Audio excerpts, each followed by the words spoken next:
Recent ICC ర్యాంకింగ్స్లో team India star bowler Bumrah తనదైన ఆటతో సత్తా చాటాడు.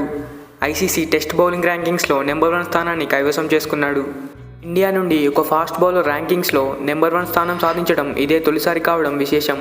ఈ రికార్డ్ బూమ్రాతో పాటు మరో 3 ఆటగాళ్లు కూడా సాధించారు. ఈ లిస్టులో ముందుగా ఆస్ట్రేలియా మాజీ కెప్టెన్ రిక్కీ పాంటింగ్ ఈ ఘనత సాధించారు.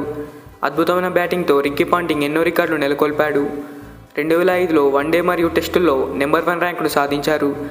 ఆ తర్వాత టీ20లోనూ టేబుల్ టాపర్గా నిలిచాడు. అయితే టీ20 ఫార్మాట్లో ఈ ర్యాంక్ అందుకున్న మొదటి ఆటగాడిగా రిక్కీ పాంటింగ్ రికార్డు సృష్టించాడు. తర్వాత ఈ లిస్టులో ఉన్నది కింగ్ కోహ్లీ. క్రికెట్ ప్రపంచంలో ఈ పేరు తెలియని వారంటూ ఎవరూ ఉండరు.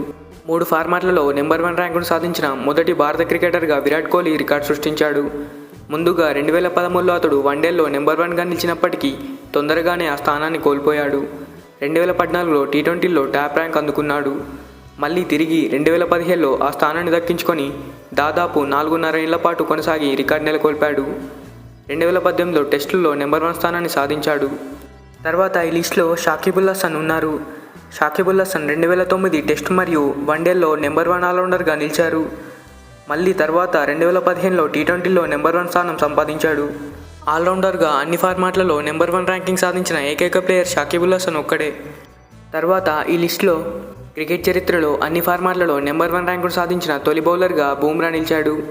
ముందుగా 2015లో తొలిసారిగా టీ20లో బూమ్రా అగ్రస్థానాన్ని కైవసం చేసుకున్నాడు. ఆ తర్వాత 2018లో వన్డేల్లో టాప్ ర్యాంకుకు చేరి 2022 వరకు కొనసాగాడు. తాజాగా టెస్టుల్లోనూ నెంబర్ 1 ర్యాంక్ సాధించాడు. మరో 2 ఆటగాళ్లు కూడా ఈ రికార్డుకు చేరువలో ఉన్నారు.